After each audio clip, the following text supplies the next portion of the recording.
tired of this. Why can I never get a movie with a decent story? I always get the violent shits, or movies with killer turkeys in them, or Ninja Turtles porking each other. As a cinema snob, I require a story that challenges me intellectually. And that's why I've searched my collection high and low, and I think I found a movie that fits the bill. An adaptation of a true literary classic. And what better classic than a movie based on Edgar Allan Poe's tale of evil, Revenge of the House of Usher, Zombie 5. Wait, the fuck? Oh my god. Zombie 5? Another Zombie 5? Aw, damn it. You know, somehow I doubt that Edgar Allan Poe wrote The Fall of the House of Usher as a sequel to Zombie 4. And no, this isn't just a repackaged Zombie 5 killing birds, and it isn't some obscure alternate title some asshole added to IMDb just to torment me. If you type in Revenge in the House of Usher into IMDb, it actually redirects to Zombie 5. And if you type in Zombie 5, this is the first exact match you get. So as far as I can tell, this movie is pretty much the officially recognized 5th movie in the zombie series. Wait a minute, the Big Tits Dragon? What? AKA the Big Tits Dragon, Hot Spring Zombies versus Strippers 5. Oh, thank God it was made in 2010. That means I don't have to review it. Besides, I pretty much gave up on that series after the Big Tits Dragon, Hot Spring Zombies versus Strippers 2. After that, it just started getting repetitive. Anyway, the movie opens up with this guy riding to the castle of Dr. Usher, which looks more like the castle of Fu Manchu. Wait a minute, that might actually be the castle of Fu Manchu. Who the fuck directed this? A film by A.M. Frank. Huh, never heard of him. That name's nowhere on the box. The box says this was directed by J.P. Johnson. IMDb says, oh my god, Jesus Franco? Jess Franco? Oh god. Oh man. Jess Franco's the guy who actually made The Castle of Fu Manchu, a movie so fucking bad, even Mystery Science Theater couldn't save it. He's the guy who made Sadomania, but Zombie 5 he's so ashamed of, he had to come up with 2 fake names. To be fair, I don't know that it's actually the same castle, but Jess Franco was well known for shooting several movies at the same location. And as we'll see, it's not the only thing Jess likes to recycle. This is gonna suck. Good morning. My name is Alan Hacker. Dr. Usher wrote me. He asked me to come and see him urgently. These pretzels are making me thirsty. Dr. Usher here wrote him a letter saying he's sick and needs help, but mentally he's so far gone, he doesn't even remember writing it, and he's gone completely batshit paranoid. The town council has ordered me to stop my experiments. Dr. Stegmeyer and the ghost of Theodore Cajun militiamen are after me. There they are. Oh, they followed me here. Wait, you stupid fairies. And by the way, have you met my friend Harvey? But all is not as it seems at the House of Usher. Oh, wait, no. Everything is exactly as it seems, because from the first moments of the movie, it seems like a death cult run by a mad scientist, and that's exactly what it is. And I assure you, what's happening here is nowhere near as sexy as it sounds. Dr. Usher even has a weird-eyed shambling henchman named Morpho, the result of a tragic cloning accident with a human being and a piñata. He looks like a character from Team America World Police. He's looking after the women Dr. Usher has chained up in the dungeon for his scientific experiments, and those experiments appear to be centrally based around the question that's been plaguing mankind for all eternity. Can you inflate a woman's breasts with a basketball pump? And they called him mad. They're all jealous. A plague on both their houses. Actually, he's harvesting their blood because it's the secret of eternal life, but I'll be damned if these ladies don't sound like they're really enjoying it.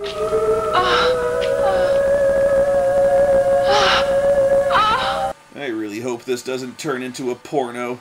When Jess Franco isn't busy making garbage like The Castle of Fu Manchu, he's a prolific pornographer well known for making Z-grade titty flicks like The Erotic Rites of Frankenstein, The Super Witches of the Rio Amore, and 2 Female Spies with Flowered Panties, which is oddly specific and kind of intriguing.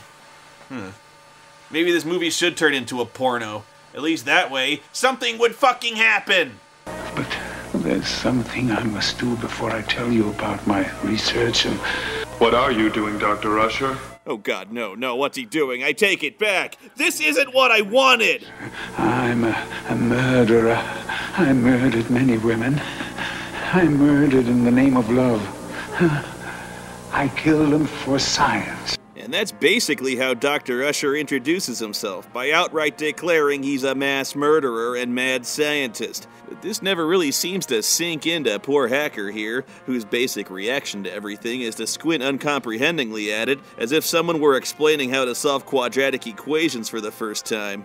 Instead of being alarmed by this confession, Hacker just chalks it up to Usher being old and crazy and agrees to stay the night in the castle. But he's awakened in the night by the tortured moans of the captive women in the dungeon, so he goes down there to investigate. He goes down there very, very slowly. We see every fucking step he takes.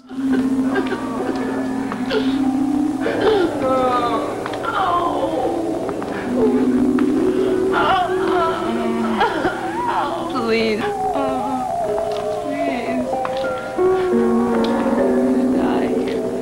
I get it! He's walking! Move on! It takes him 3 minutes to reach the dungeon, and even when he's looking directly at a cage full of tortured women, he doesn't look alarmed or concerned, just kinda confused and stupid. Please, get us out. Who the hell are you? I'm dying. Who locked you up? Great. Well, it's finally happened. I finally found a worse voiceover actor than Barry from Resident Evil. What does he keep you locked up for? Our blood. He wants our blood. You mean he drains you of your blood? Oh my god, yes! That's just what she fucking said! What planet is this guy from? He goes on to find Dr. Usher in his lab, tampering in God's domain. And by the way, we're now 30 minutes into this piece of shit, and still no zombies. How dare you violate the private chapel? You're a monster.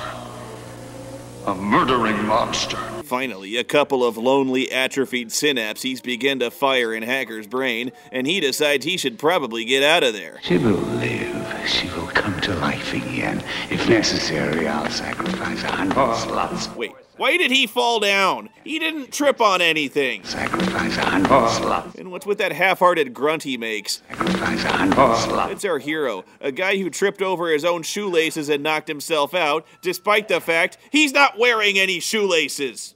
Don't believe this guy is the biggest idiot ever born yet? When he wakes up in bed the next morning, he immediately chalks the whole thing up to being a nightmare, even though the whole reason he was asleep in the first place was that he gave himself a concussion. I had a horrible nightmare. You know what? You've got mountain fever. It happens occasionally.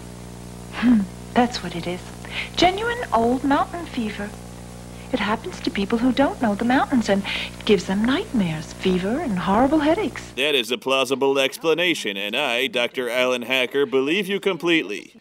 Later that day, Dr. Usher calls Hacker into his study and sets him to work taking dictation for his memoirs. Pick up your pen and start writing. You want me to take down what you say? That's right. As faithfully as you can. I, Eric Vladimir Usher, born in Prague. Okay, Usher, born in Prague. When I was about a child. Wait, slow down, you're going too fast. Oh, the ink's all gummed up, damn it. Dr. Usher starts telling him about all the women he stalked and murdered over the course of 200 years seeking a scientific cure for his comatose sister Melissa. And this is where the movie comes completely off the rails. About half this movie is flashback footage lifted directly from a virtually identical mad scientist movie Jess Franco made in 1961 called The Awful Dr. Orloff, the first in a long-running series of Dr. Orloff movies starring the same guy. Why? Because Zombie 5 is literally a repackaged Dr. Orloff movie. Even the characters are exactly the same because there's a weird-eyed henchman named Morpho in those movies too. The only thing Jess Franco did was take an old Dr. Orloff script and replace the word Orloff and changed it to Usher. About half this movie is told in repurposed old footage. Because why bother shooting new footage when you can make half your movie from other movies you've already shot? Worked so well for Crazy Fat Ethel. Oh wait, no it fucking didn't! All we do in this movie is watch a clip from Dr. Orloff, cut back occasionally to show Hacker writing it all down and not reacting at all before going back to another Dr. Orloff clip. I am a sadist. Their moans, their screams brought thrills to a life which had grown singularly dull. Any of this getting through, Alan? No? Man, I'm barely paying attention. This mountain fever is kicking my ass. I haven't even talked about the 45 minutes of padding in Zombie 5. Most of it consists of watching Morpho just sitting around staring at Dr. Usher's sister and repeating the word Melissa for 3 minutes at a time. But we can't even get to that because most times the padding scene can't even start until Morpho finishes walking into the room and hitting his mark. And believe me, that can take a fucking long time. That's right. In this movie, even the padding has padding.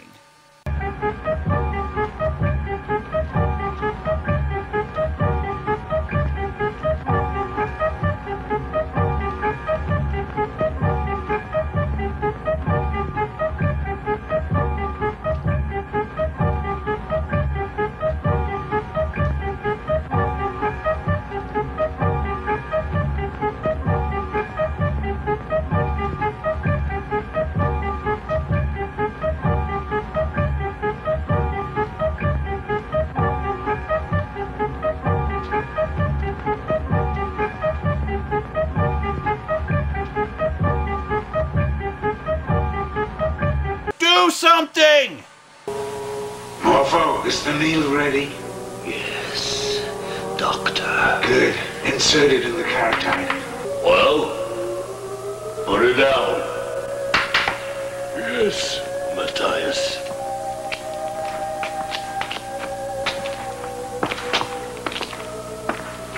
Stay where you are, Matthias. I may need you. Yes, sir. Fuck you! I can't tell who's talking!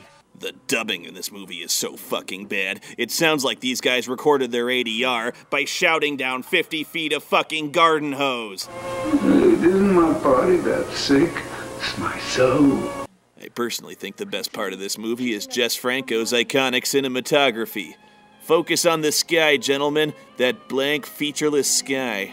Well, no, the couple making love, who put them in there? I guess we can leave them in the shot. Just cram them over to the far right and crop the attractive girl out completely. Perfect. Wait a minute. Could it be an actual zombie 66 minutes in? Don't come any closer. Go away. But we cut back, and nope, it turns out he was just hallucinating. Damn this mountain fever. Does it count if everyone in this movie walks like a zombie? It's not until 78 minutes in that we see something that might pass for a zombie, maybe, but it looks more like Weird Al with a hangover. Come here, you big fat ox. I need a sip of blood, and you know I like yours best. Oh, of course. It must be one of those zombies that talks normally and drinks blood. There's not going to be any zombies in this movie, is there? The zombie, or vampire, I don't know, turns out to be Dr. Usher's wife, back for revenge after being murdered in another Dr. Orloff movie. How did she become a vampire? I don't know, but she's got kind of a funny way of seeking vengeance. I am going to make love with you. My last gift to you will be the kiss of death. Okay, look, I know that reaction might have sounded a little bit silly, but if you were to wake up to find yourself suddenly making out with a woman with 70 years of stored-up gingivitis and morning breath, you'd probably make that noise too. I hope she brought some lube. I imagine that dried-out zombie fat is like sticking your dick in a styrofoam block. Meanwhile, Hacker wakes up to find the housekeeper waiting to seduce him.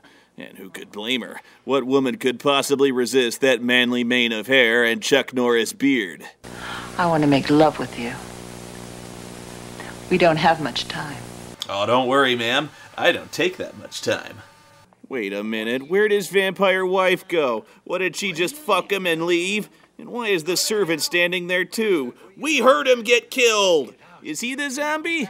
Well, that's pretty much the last straw for the good doctor here. He goes postal and issues the ultimate cockblock on Hacker by cutting the woman's throat just before he gets to second base. And then he rampages. rampages rather slowly back into the dungeon where some more goth women blindfold him and dance around him singing Three Blind Mice. What? You stop that nonsense. Bunch of silly females. What? How would the zombies in your movie act? Eventually, Dr. Usher dies of boredom, I guess, and the house collapses for no reason. Pretty much the same way Castle of Fu Manchu ended, if I recall correctly. Oh, and hey, Melissa finally woke up. Oh.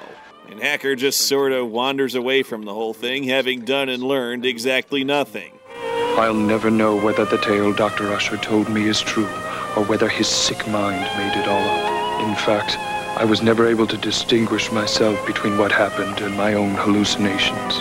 The truth lies buried beneath the stones of the castle. Even the editors lost interest in this guy's endless droning. Yeah, fuck it, you're not listening. Let's just roll credits and get this shit done with. Basically, this movie ends with our protagonist not knowing what the fuck just happened, or indeed, if anything fucking happened at all. Well, at least I now know I wasn't the only one. This movie has less closure than Monster fucking A Go-Go. Hell, that movie at least had more zombies in it. Do you understand? My hands, they can... What?